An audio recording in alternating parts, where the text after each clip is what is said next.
What's up, y'all? Kyle Hamilton here. I want to give a quick shout out to Lucas, Connor, and Ryan in the Week 0 podcast. Jackson rolling out, 3rd and 7 after the penalty, and it's a completion to Kuma. He's still running. Kuma breaks free against a tired defense as the Hokies deliver the dagger here in Tallahassee. Empty look for Richardson. Oh, that is danger! Oh my! Keidron Smith cuts inside, and he's gonna six it in the swamp. Cat scratch fever Smith. DJ is picked off, intercepted again by Benjamin Morrison. Here goes Morrison down the sideline. Can he go? Yes, he can. Touchdown, pick six, Benjamin Morrison. Nix drops back underneath. Touchdown, Ducks. Wow. Chase Porter.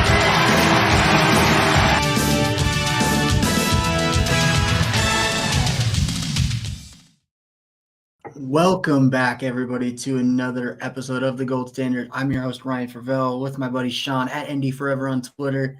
We are back after a long hiatus. Tons of Notre Dame news going on. Sean, what's up, my man? How have you been? Good. It's been a while. I'm excited to get back into it. Yeah, man, for sure. So we got a lot to get into. But first off, we got to get the elephant out of the room. Kind of a shocker. Kind of came out of nowhere. So Justin Scott, the 5-star defensive lineman out of St. Ignatius, Chicago, committed to the Ohio State University just a couple weeks ago. I know you sent me a text. I believe I responded in all caps. What? Yeah. I literally saw this tweet, like him committing 30 seconds after it was posted. So I was like one of the first to see it. And I literally screenshotted it right away and sent it to you. It took a minute because you were doing something. I think you were on vacation, but Yeah. when you responded, it was like just out of nowhere. So I was shocked, and even more shocked finding out that it was Michigan until then. Like he would have committed to Michigan, which I guess Ohio State's better than Michigan. Mm-hmm. So it would have killed. We would have. If he committed to Michigan, imagine the crying of the fans. So we got a few viewers here. Hey, what's up, Wicked Bronco? What's up, man? That is my alias online. It has now changed because I have a job. Thank you, DJ Armageddon, for tuning in. Then we got Cookie Fruit over here with another chat. What's up, fellas? I'm doing pretty good, Sean. You can tell the man how you're doing. I'm great. I'd be better if Justin Scott committed to Notre Dame. Yeah, I think we all would be. I'm great. I'm great. Thanks for asking. But yeah, I was pretty shocked, to say the least, when this happened a few weeks ago. I didn't think Ohio State was a major player in the recruitment. I thought it was between Miami started to fade, so Notre Dame and Michigan. And, I'm just glad it's not Michigan. So, I know the Irish are still fighting heavily in this recruitment, as well as they're fighting for Caleb Beasley, the cornerback who committed to Tennessee, and this is going to go down to the wire.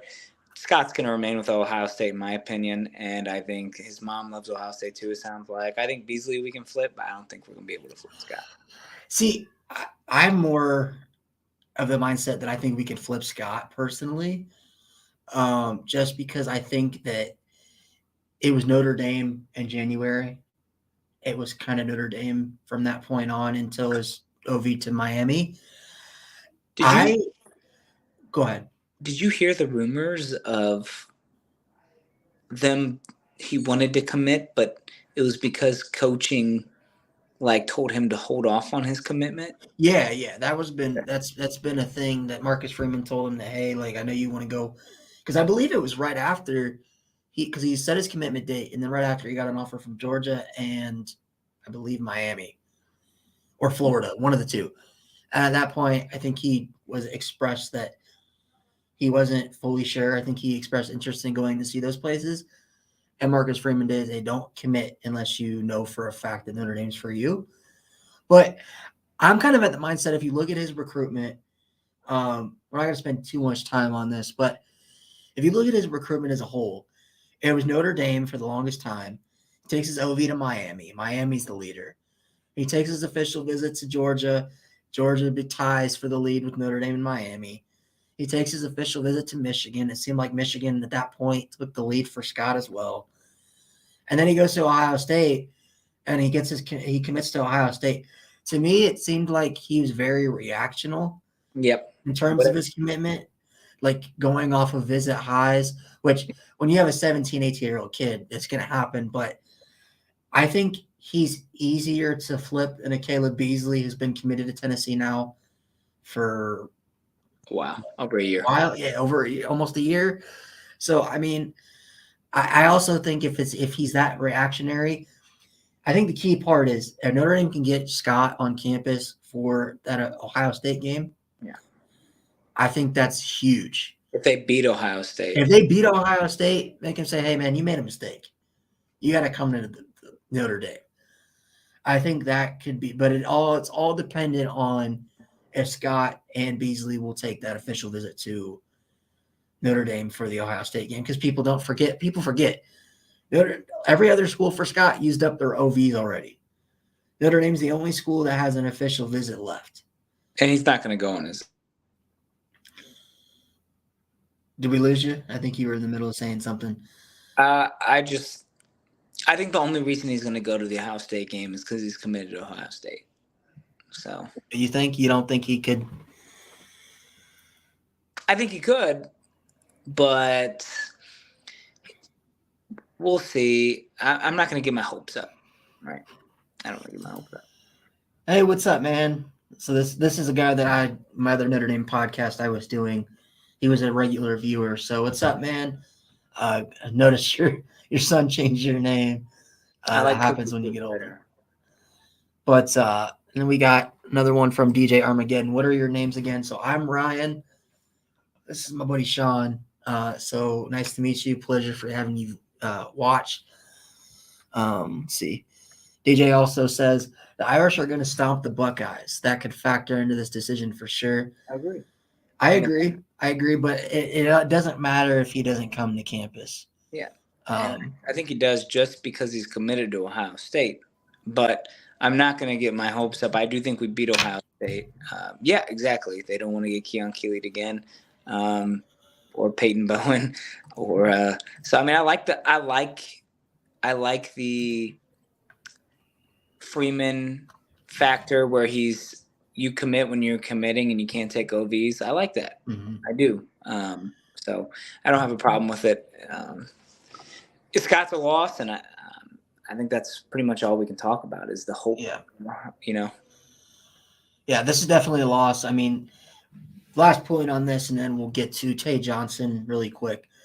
What are your thoughts on Al Washington's job security with the last few cycles of not he's recruiting, but he's not recruiting at the level of Chancey Stuckey or Marcus Freeman? I mean, we won Tyson Ford when it seemed like he was going to go to Oklahoma. Mm-hmm. We won Brennan Vernon, who was a 5-star, when it seemed like he was going to go to Ohio State. And he fell, and the only reason Brennan Vernon fell in the rankings was just because he stopped going to camps because he was committed, right? If he went to all those camps and stuff, he'd probably be a top 100 player right now. So it's just this class. I mean, I get it.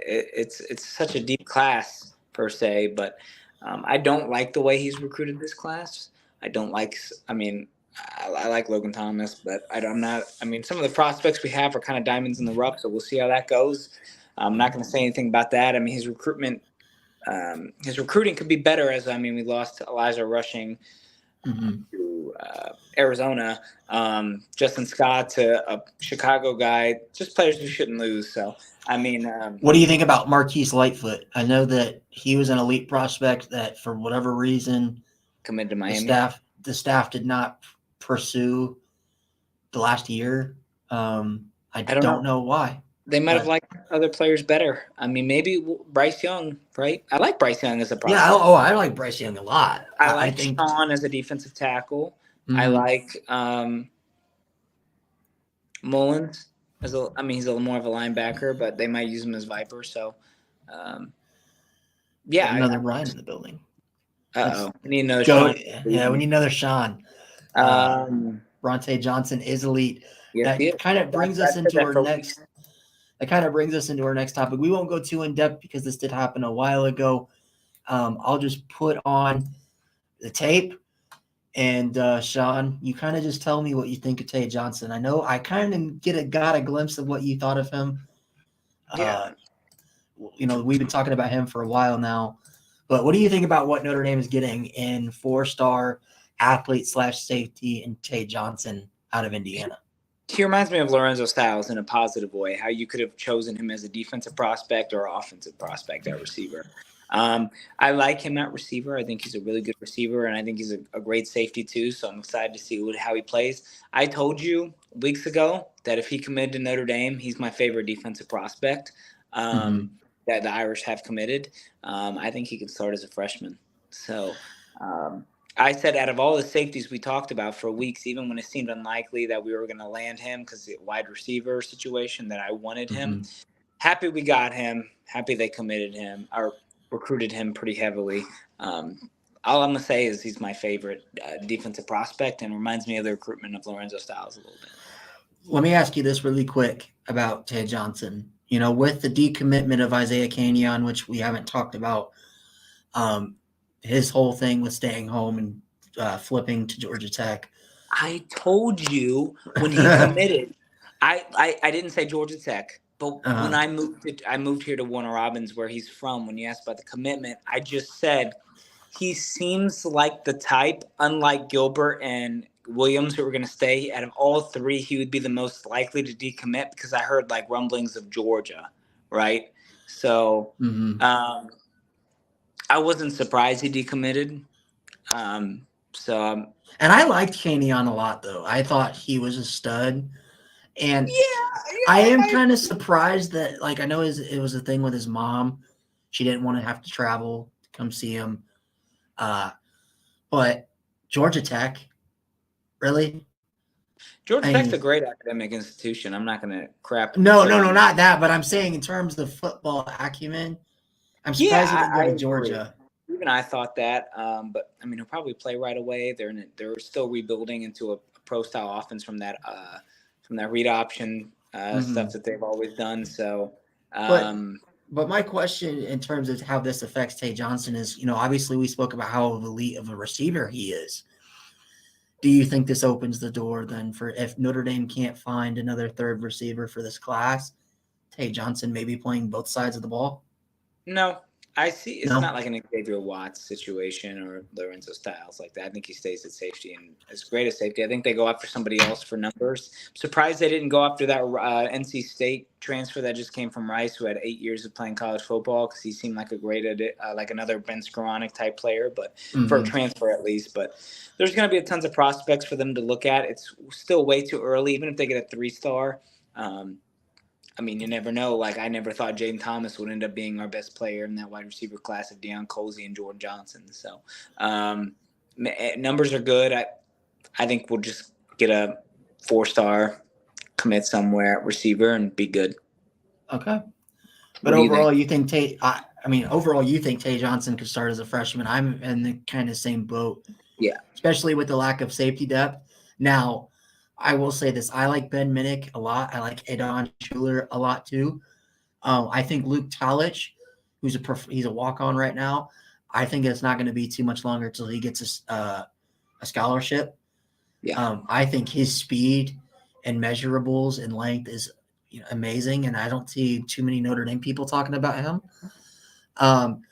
But yeah, I think Tay Johnson has the possibility to be like that Kyle Hamilton type for Notre Dame's defense in the future.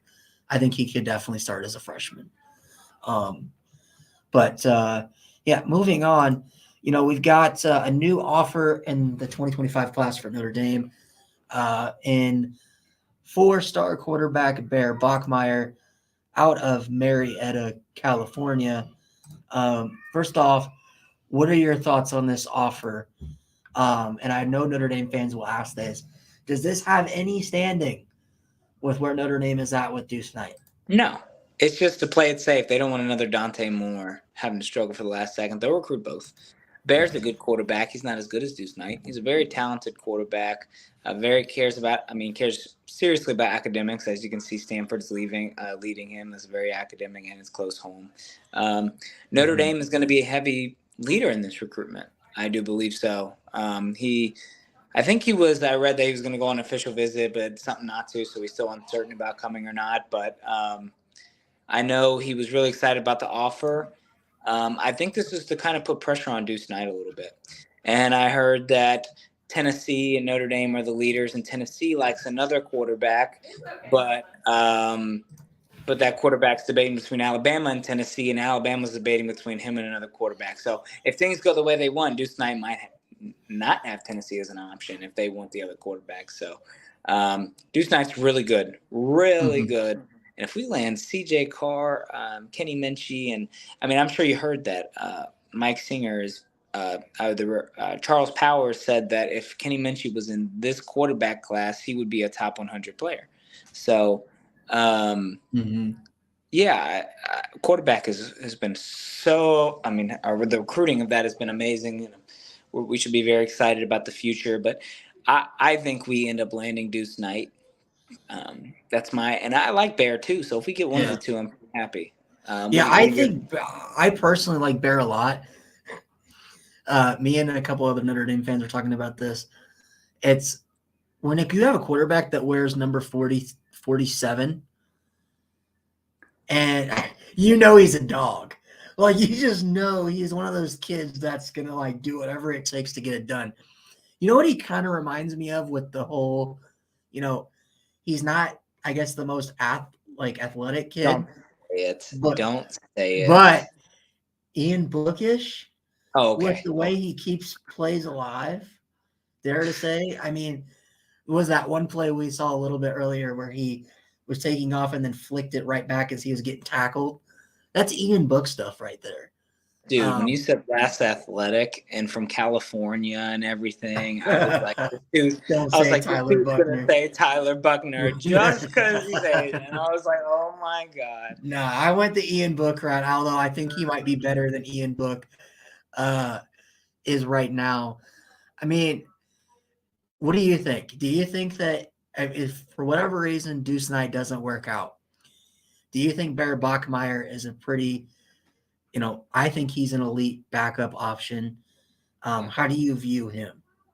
Elite backup option, but I will say he's not going to – if Deuce Knight takes too long in his recruitment, you need to take Bear, right?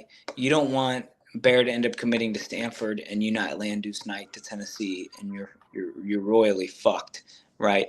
So I think that if Bear wants to commit, you take Bear, even if Deuce Knight is not ready to come in, just because of that situation alone. You just got to go that way. Whoever commits first mentality. They do that at every other position. Why not quarterback? They're both really good. One's better than the other, yes, but you can develop Bear, especially with the talented quarterbacks we have in the room. Does he give you that kind of, I guess, who would you compare a former Notre Dame quarterback's, his attributes? Don't say it. Don't Is it say bad? Is it bad that I maybe Malik Zaire-ish? No, high school Pine. High school Pine. Okay. I see a little bit of that. And he's a lot taller. The dude's like 6'2", 6'3", so he won't have a problem that Pine did. But in high school videos, Pine looked really good. He Elite 11. He was pretty good. So I like that. I like that comparison. You know what else? And this will be the last thing I'll mention about this. Fun fact about Bear Bachmeier. So he's the younger brother of former Boise State All-American quarterback Hank Bachmeier, who at one point before his career kind of went downhill at Boise State was a Heisman favorite, was one of the best quarterbacks in Boise State history.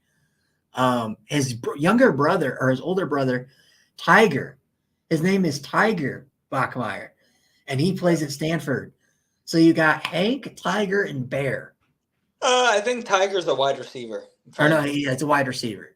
So At Stanford. I'm sure he would love throwing to his brother. So don't watch out for Stanford. Hey man, Bear to Tiger. Bear to Tiger. That's dope as shit. That's all I'm gonna say. I like both. It's whoever wants to commit first. For me. Yeah. I'm kind of in the same boat. I think obviously you want Deuce Knight. But like you said, if Deuce Knight's not ready to commit and Bear Bachmeier is, he's still a top 8 quarterback in the class, and I think you take him. Yeah. But all right, next up, we've got obviously the July 30th cookout coming out for Notre Dame. A big recruiting weekend for the 2025 class. First off, we didn't talk too much about him when he committed because it was kind of like one of that busy time of the year for Notre Dame. But one of the biggest guys that's returning is our first recruit we ever landed in the 2025 class, Davion Dixon, the 4-star defensive lineman out of Miami Palmetto.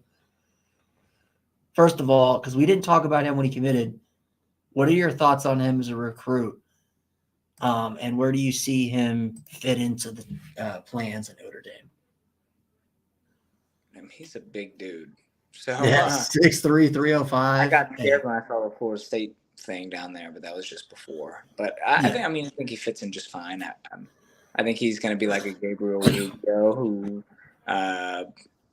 as a sophomore-ish, can kind of get some snaps in and out, and late in his career, he's going to be a great starter. I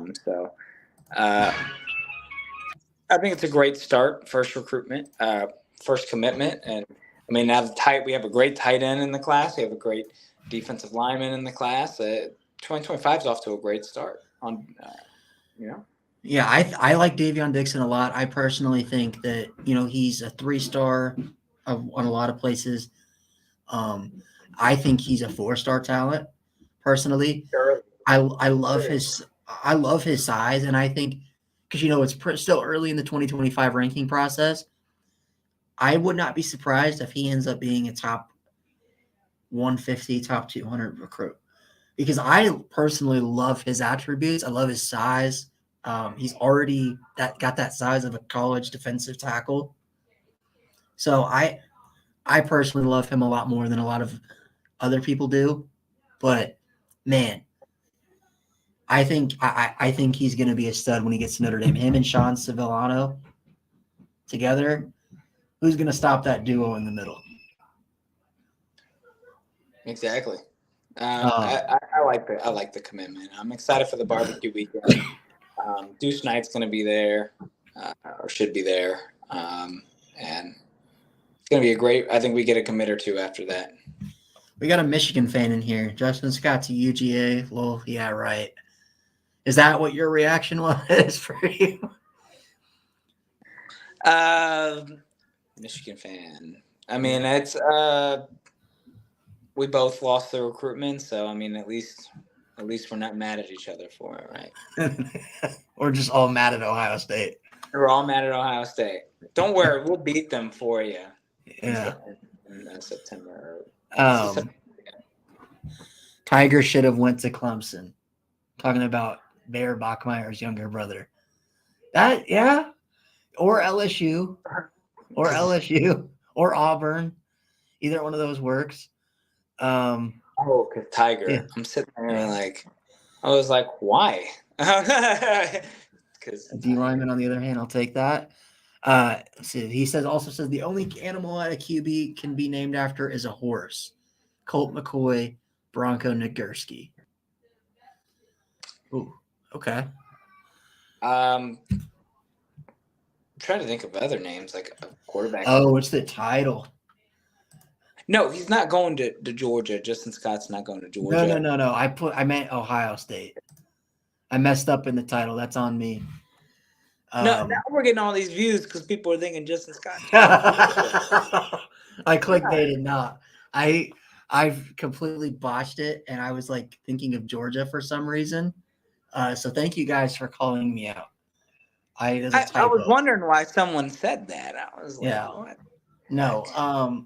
So then we got another guy that's going to be showing up to the cookout in Taylor.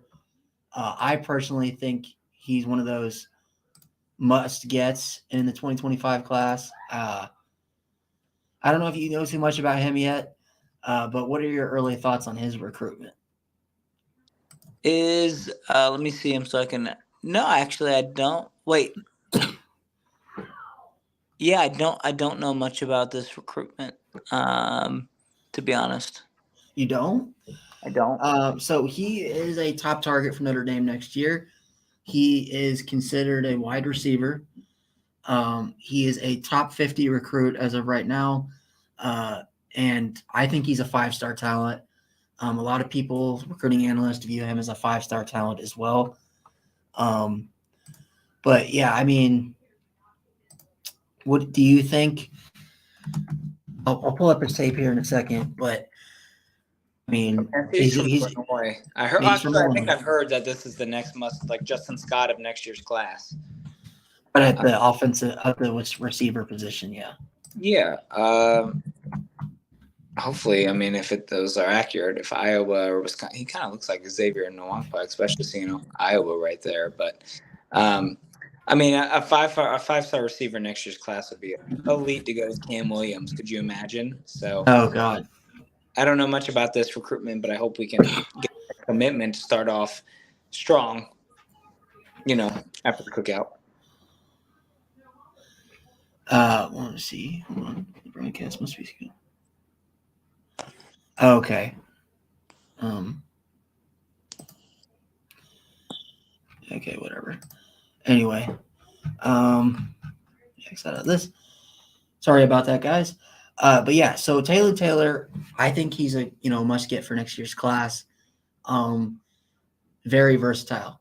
Very versatile. And like I said, a lot of people think he's 5-star potential. And him going with Cam Williams would be amazing. How do y'all feel about Tay Johnson? Sean, I'll let you take this one. Love it. My favorite defensive commitment of the class this year. I think he starts as a freshman.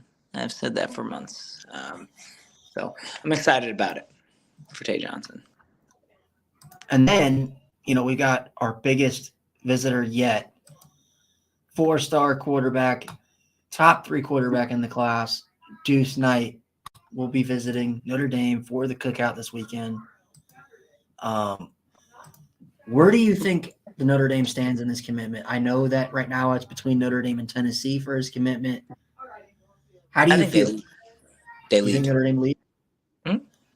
Do you think that going into this cookout, especially with the offer of Bear Bachmeier that might put a little pressure on Deuce, do you think Deuce Knight pops the commitment after the cookout? No, but I think that he could with the pressure. Yeah. I don't see it being right that soon. But I do see him eventually ending with Notre Dame or Tennessee, but I'd say it's about 65-35. Okay. I mean, overall, I guess not that, but I've seen a lot of people say that he could end up being, what do you call it? An August commitment. Because I think Deuce wants to get, I feel like Deuce would get this over quicker, kind of like where CJ Carr did. So I guess if you had to give 1 through 10, how confident would you be now that he commits right after the cookout, but within that month afterwards? About a 70%. 70%? Okay. What do you think? Do you think Tennessee has a legit shot here? Because I know that their top target's George McIntyre. I know Notre Dame fans are kind of in that boat where we hope George McIntyre commits to Tennessee already. So Deuce Knight can just commit to Notre Dame. I think if that happens, he commits fairly soon after. Ole Miss is not a team to push over with him being in Mississippi, SEC area. Big Groove here with the question real quick about Tay Johnson. You think he starts as a freshman? Yes, I do. Okay. I think he at least rotates and it has a lot of playing time. I think he's the surprise of not surprise, but the one freshman in the class. Because I think that we're losing a lot of safety talent this year. So I do think he starts as a freshman. Okay. All right. In terms of Deuce Knight, who do you think is the person to get it done during the cookout? Do you think it's Marcus Freeman? Or do you think it's Coach Gino?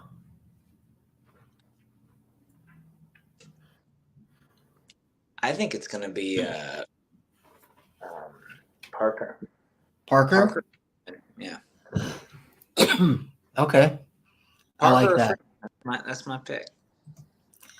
All right. And then finally, we'll give an update on Guerby Lambert. Seems like he's close to a decision. To Harvard. Woo! Yeah, hey, man, he's going to go to Harvard. Be mad. I wouldn't. I understand completely. But yeah, so he is a top 50 recruit out of Catholic Memorial in West Roxbury, Massachusetts. To me, he is a 5-star offensive lineman.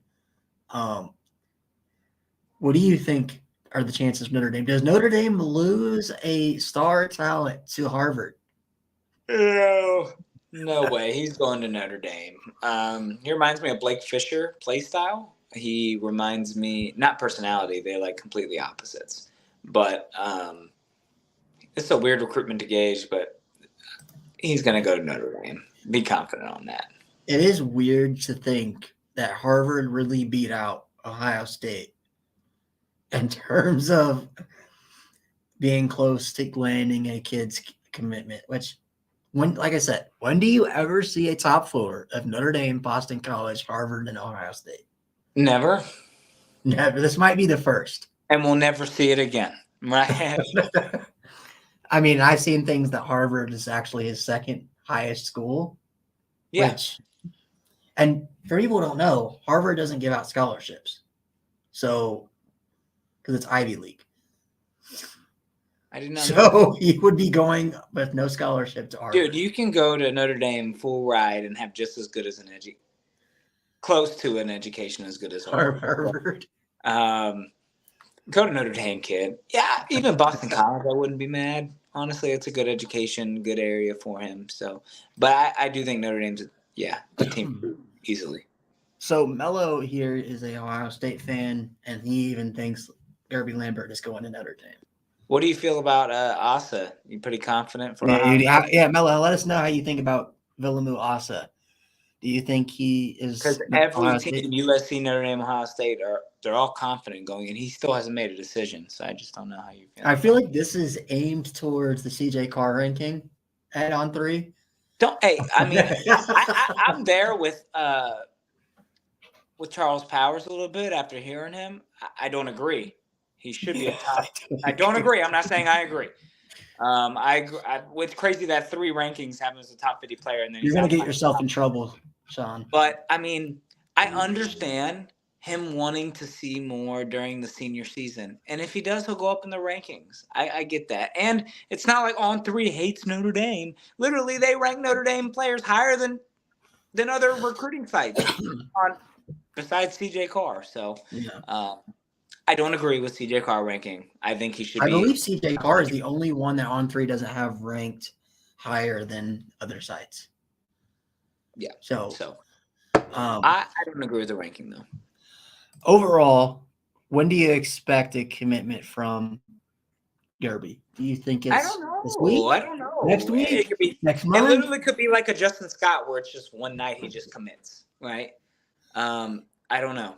I really have no idea. So are y'all then in the backfield for Johnson to get your nod? What does that mean, Big Roof? I need you to explain a little bit more. Like to start? Yeah. So Mello also said, dude is clearly a brain. He's not only an athlete, he is a very smart kid. What do you think about this take? Guerby is a Blake Fisher in the body of a Joe Alt. Yeah, he reminds me of Blake Fisher. I mean, if you got Blake Fisher and Joe Alton, I mean, you're good. I think this is towards KVA. It's about the Rolodex. He's Hey. going to be a Buckeye, but no one really knows. I have no idea. I'm just hopeful. You know what's weird? He hasn't even most of the time when kids come out with a commitment, they usually a couple days in advance, like a week, give a silent commitment, like a heads up. He has no idea. I think he's gonna do it. Yeah, I don't think he has any idea where he's going yet either. Hopefully they pull it out. I mean, if Notre Dame pulls that out, it's a big linebacker get. So James Laurinaitis, yeah, you guys stole him away from us. I get it. I mean, go back to your alma mater. I'm not mad about it. I would, So Bennett Warren, I'm not too sure. Yeah, I don't care about Michigan. No. But yeah, I mean, I think that's a 5-star. I think it's a great topics we discussed today. Is there anything else you're thinking about? I guess because I think we can safely say we're 99.9% sure that Guerby will end up at Notre Dame. Yeah. What do you think for Guerby? Do you think he's one of those guys that could start as a freshman? I mean, I'm looking at Joe Alt, Blake Fisher, both maybe being gone next year. Blake maybe comes back. Do you think he gets the starting left tackle spot? Or right tackle? I don't. What about him and Charles Jagasaw? If you had to pick between the two of them to start right away. Guerby. Really? Yeah. Really? Mm-hmm. Why? He seems more college ready, right? He seems like the type of kid that's just gonna buckle down and do what he needs to do. He seems better with his hands, in my opinion. Does that make sense? He seems seems like he's a blocker already for mainly run protection, and with Audric probably returning, that's going to probably be very helpful. Well, Mello says that he thinks Guerby Lambert has a major hitch, that he won't even start for us. I could see it. I mean, it could be like another Tosh Baker. But he also says it's hard to start on that O-line as a true freshman. And Joe Alt did it. Blake Fisher and Joe Alt both did that. I mean, only because of injuries for Alt. But, Alt only did it because of injuries, which is crazy to think that if that injury never happened, we wouldn't know what Joe Alt is. I know. Blake Fisher is. He should not go to the draft. That's been my opinion for a while. You have one hurt year and you have one healthy year. And I get if you're good this year, but you won't be a first-round pick. You'll be a first-round pick after another year. I mean, I get it if he's ready to go, but he seems like a kid that should stay for his degree. So, yeah, for sure. I think that's pretty much it. I think we've covered everything. Is there anything else you wanted to cover, Sean? I think that's good for this week. Next week, hopefully, we have some great topics for you. Oh, for sure. Hey, and you know what? Really quick, before we get out of here, I did an article for everyone watching. Did an interview with 5-star linebacker in the 2025 class, Nathaniel Owusu-Boateng. He is, in fact, the younger brother of Jeremiah Owusu-Koramoah, former Notre Dame All-American, who was a first-round pick by the Cleveland Browns. It is up now on the Irish Tribune. And if you guys could please go give that a read. Some of the stuff that's in there, Jeremiah is a very outstanding athlete. Dude is a freak athlete, but on top of that, he's a very bright kid, very knowledgeable. So if you guys could please go give that a read on the irishtribune.com, that'd be very much appreciated. But overall, we'll probably go into it next week about, my discussion I had with him. But yeah, overall, it's been a great show, Sean. I think we've covered all of our bases. But anyways, guys, this has been the Gold Standard. I am your host, Ryan Fravel, with my co-host, Sean, at @IndyForever on Twitter. Please go drop us a follow on Twitter, @Fravel_Ryan, or @IndyForever on Twitter. And we will see you guys next week for another episode of the Gold Standard. Have a great day, and go Irish. Go Irish.